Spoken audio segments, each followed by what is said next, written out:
세계 교회가 그러니까 인종에 상관없이요. 전 세계 교회가 8월 둘째 주일은 늘 한반도의 평화를 위해서 기도하고 또 통일을 위해서 기도하자라는 취지로 제정된 주일입니다. 우리 교회도 그 세계 교회 협의회의 뜻에 따라서 매월 8월 둘째 주일을 이렇게 평화주일로 지키고 있습니다. 또 마침 또 평화주일 기념으로 오늘 오후 1시 15분부터 길동무 주최로 역사 나눔 마당을 엽니다. 이번 주제는 8.15에 생각나는 한국전쟁과 평화의 의미입니다. 강사는 통일운동단체인 AOK 대표로 있는 정현진 선생께서 강사로 수고해 주시겠습니다. 오늘 목요일 평화서당에 있습니다. 여러분들 기억해 주시고요. 고주열 목사님 가정 휴가 중입니다. 말씀 나온 김에 주보를 보면 뒤에 이제 우리 고주열 목사님하고 우리 고사모님들 오늘은 특별히 기도문이 길어서 다 빠졌지만 섬기는 사람들의 그 얼마 전부터 우리 고 목사님 이름이 빠져 있습니다. 또 왜 그런가 걱정하지 마시고 제가 뭐 고 목사님 이렇게 해고하기 위해서 사인을 주고 그런 거 아니고요. 우리가 그 고 목사님 그 교회에서 신분 문제를 좀 도와드리려다가 보니까 지금 이렇게 현재 상태에서 채용된 것은 그것을 이민국에서 알고 그러면 별로 안 좋답니다. 그래서 주부에서 고 목사님 이름은 한 1, 2년 정도 빠질 것 같습니다. 여러분들 특별히 오해가 없으시기를 부탁을 드립니다. 김인숙 장로님 여행 중이고요. 주부에는 빠져있지만 우리 강제니퍼 집사님도 여행 중입니다. 이번 주간 기도 사역 순서 여러분들 기억하시고요. 오늘 점심은 조원정 교우가정에서 준비했습니다. 설거지는 두나미스회가 되겠습니다. 우리 옆자리에 있는 교우들과 환영 인사 나누시겠습니다. 반갑습니다. 잘 지내셨습니까? 오랜만에 온 교우들도 계시고요. 여러분들 늘 환영합니다. 네. 또 오늘은 우리 찬양 순서 대신에 우리 청년부에서 특별 연주를 준비했습니다. 연주를 통해서 하나님의 은혜 함께 나누시기 바랍니다.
잠깐 3명 서 있으세요. 우리 여러분들 연주를 위해서도 박수를 쳐주셨는데 잠깐 3명 서 있으면, 예. 우선 가운데 우리 훌륭한 조혜진 양은 얼마 전에 이 훌륭 콩쿨 대회 나가가지고 1등 왜 음악제는 그런 게 있는지 모르겠어요. 그냥 1등을 주지. 1등 없는 2등을 했습니다. 그러니까 바꿔 말하면 이 남가주에 사는 훌륭을 전공하는 학생들 중에는 제일 잘 분다는 얘기입니다, 여러분들. 그 다음에 이제 우리 한꺼번에 박수 치겠습니다. 다 박수 칠 일들이 많아서. 우리 엘리 양은 얼마 전에 조금 배는 아픈데 우리 아들보다 더 좋은 회사에 취직을 했습니다. 그래서 이제 나중에 박수 칠 때 앞으로 11조 잘하라고 박수 쳐주시고요. 그 다음 우리 조혜진 양은 늘 착하고 지금 열심히 이 간호사 공부하고 있습니다. 조만간 또 합격의 기쁜 소식 우리 들을 수 있도록 3명을 위해서 큰 박수 다시 한번 쳐드리겠습니다.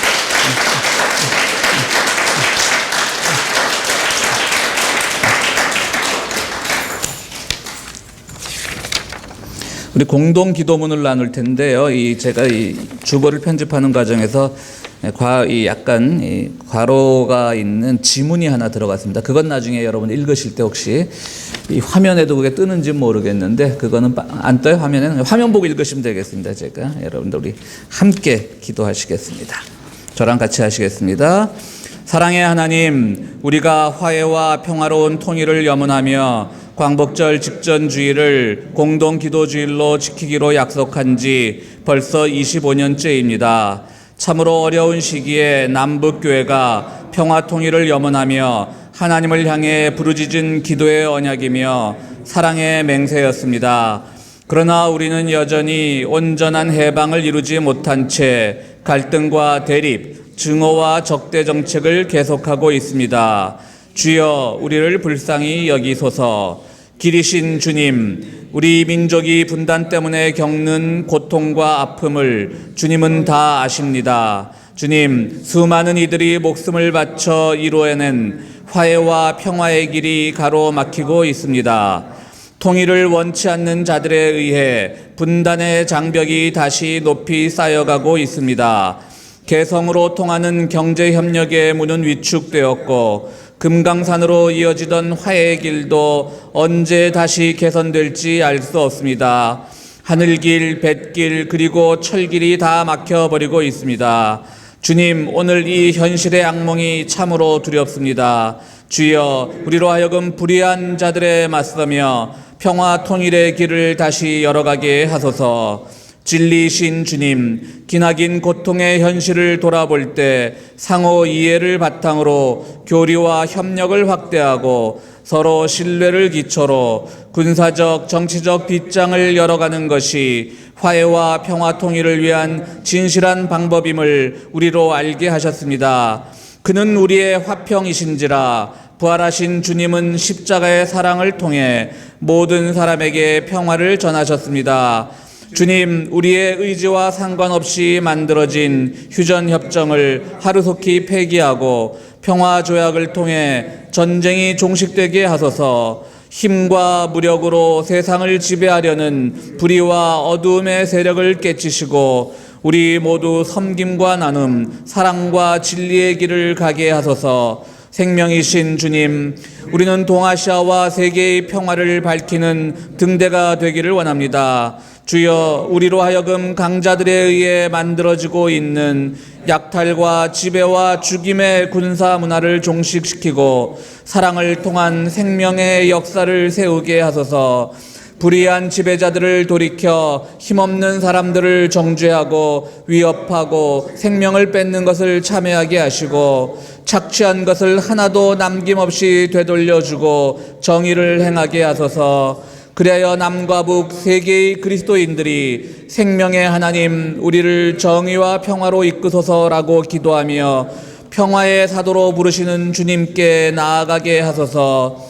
2013년 부산에서 열린 WCC 총회를 통해 세계 345개 교회와 5억 6천만 명의 그리스도인들이 우리 민족의 평화로운 통일을 위해 기도하며 함께 행동할 것을 결단하였습니다. 그러나 안타깝게도 조선 그리스도교 연맹과 함께하지 못했습니다. 주여, 남북의 교회로 하여금 그 어느 때보다 지금 다시 힘을 합쳐 함께 기도하며 평화 통일을 위해 일하게 하소서. 멀지 않은 그날 바로 이 땅에서 제2의 해방인 통일의 복음을 듣게 하소서. 사랑과 진리와 생명이신 예수 그리스도의 이름으로 간절히 기도드립니다. 아멘. 설교를 위한 구원의 말씀 우리 이혜정 권사님 봉독해 주시겠습니다. 마이크가 거의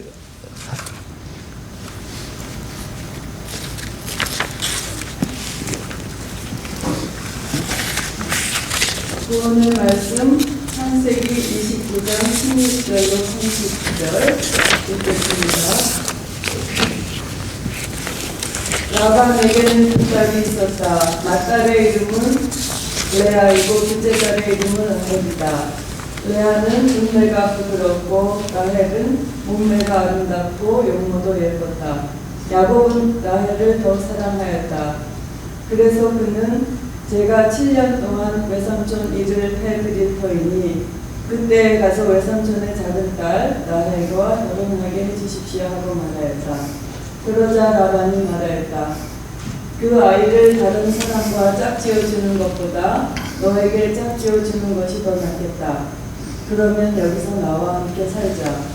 야곱은 라헬을 아내로 맞으려고 7년 동안이나 일을 하였지만 라헬을 사랑하기 때문에 7년이라는 세월을 마치 며칠같이 느꼈다. 7년이 지난 뒤에 야곱이 라반에게 말했다. 약속한 기간이 다 되었습니다. 이제 장가를 들게 해주십시오. 라헬과 결혼하겠습니다. 라반이 그 고장 사람들을 다 청해놓고 잔치를 베풀었다.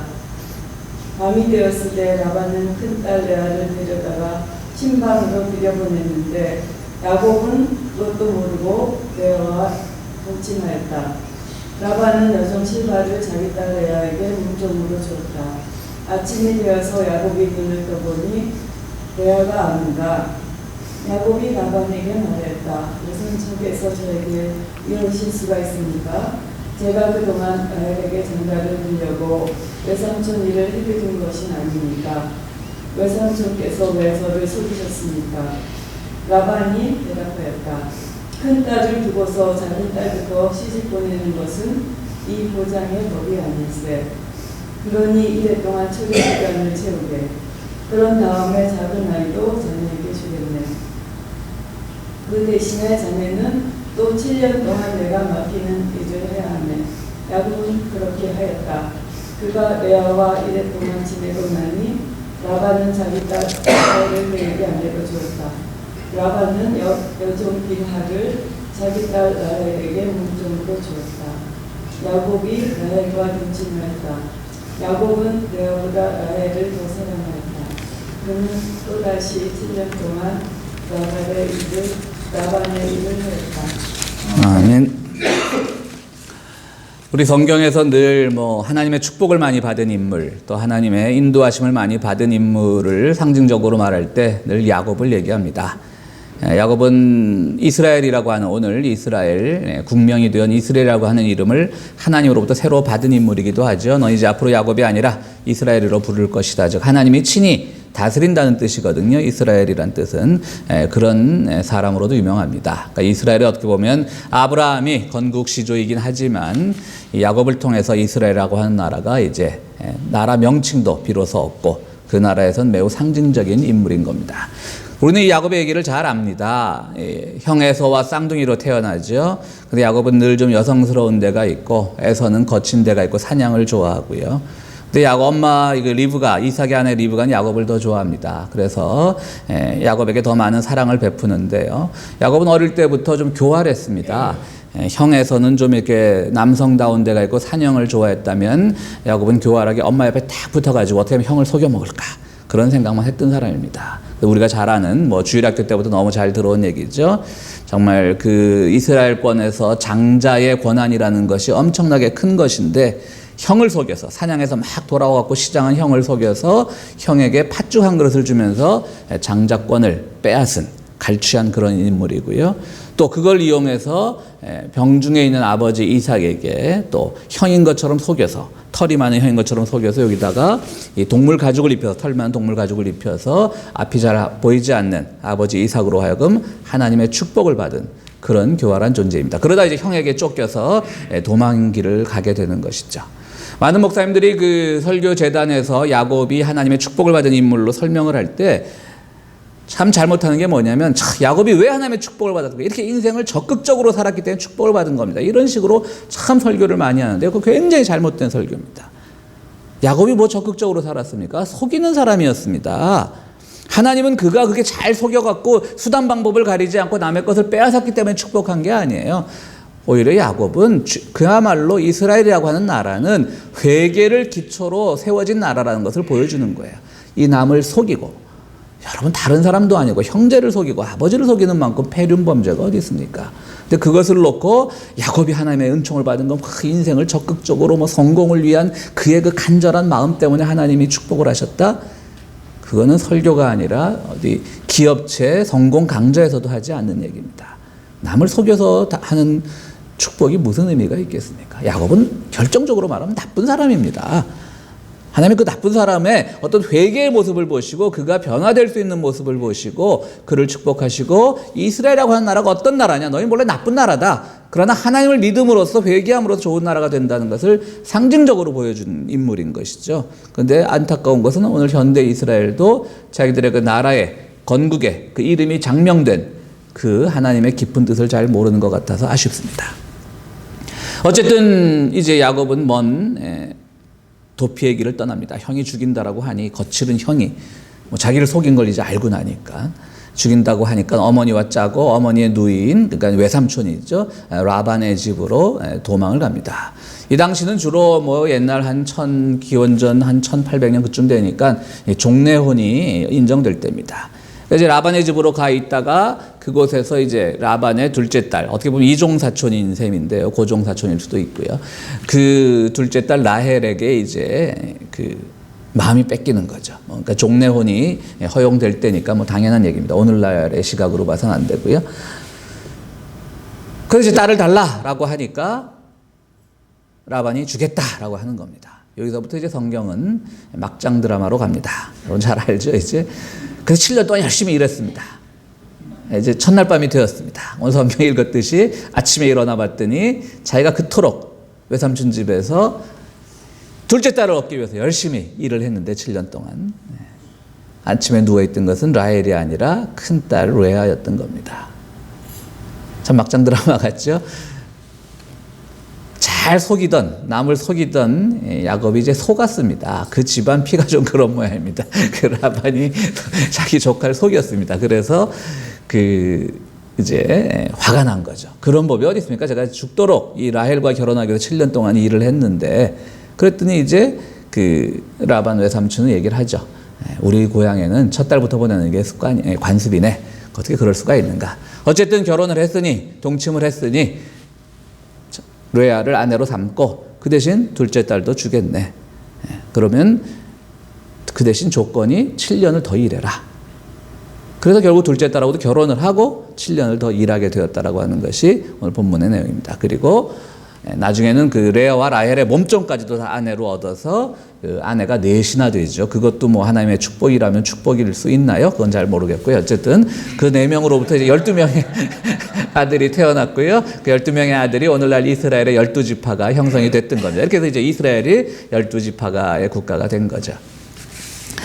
오늘 저는 이 본문 어떻게 보면 참 막장 드라마 같은, 그래서 저는 성경을 읽으면서 이게 성경의 장점이라고 생각이 됩니다. 인간의 적나라한 모습이 다 나타나 있잖아요. 그래도 우리가 구원을 선포하는 구원의 문서인데, 정말 우리가 어떤 뭐 공자님 말씀이나 맹자님 말씀이나 부처님 말씀을 읽는 것과는 달리 정말 인간의 그 적나라한, 어디 이 한국의 그 금요일 날 밤 하는 사랑과 전쟁이라고 하는 그 막장 드라마와 같은 이야기들이 성경에 고스란히 나와 있는 거예요. 인간의 죄성을 보여주는 겁니다. 한계를 보여주는 겁니다. 이걸 가지고 우리가 이렇게 살아야 되겠구나라고 하는 것이 아니라, 인간이 얼마나 정말 드라마보다도 더 막갈 수 있는 존재인가라는 것을 성경이 적나라하게 보여준다는 점에서 저는 참 성경의 기록자들이 대단한 사람이라는 생각을 해봅니다. 좋은 얘기만 싹싹 뽑아내가지고 어떤 금원서나 잠언서를 만든 것이 아니라 참 적나라한 얘기까지도 이렇게 보여주고 있는 겁니다. 첫 번째로 오늘 우리가 이 말씀을 통해서 배울 수 있는 것은요, 하나님께서 늘 인간에게 말하는 그 축복이라고 하는 법칙은 인간의 축복의 법칙과는 다르다라고 하는 사실입니다. 말씀드렸듯이 야곱이 정말 자기가 열심히 남을 속여서 적극적으로 인생을 살아서 그렇게 해서 축복을 받은 사람입니까? 그렇지 않습니다. 우리는 자꾸 설교재단에서도 많은 목회자들이 세상의 축복의 법칙을 가지고 그것을 하나님의 축복의 법칙과 같이 동일시해서 설교하는 것들, 그런 실수를 자주 듣게 됩니다. 안타까운 건 또 그런 설교를 하는 분들 교회가 또 잘 부흥이 돼요. 참 안타까운 일이죠. 그러나 하나님의 축복의 법칙은 세상의 축복의 법칙과 다른 겁니다. 야곱은 잘못한 사람입니다. 죄인입니다. 그러나 여기서 야곱이 배워가는 것은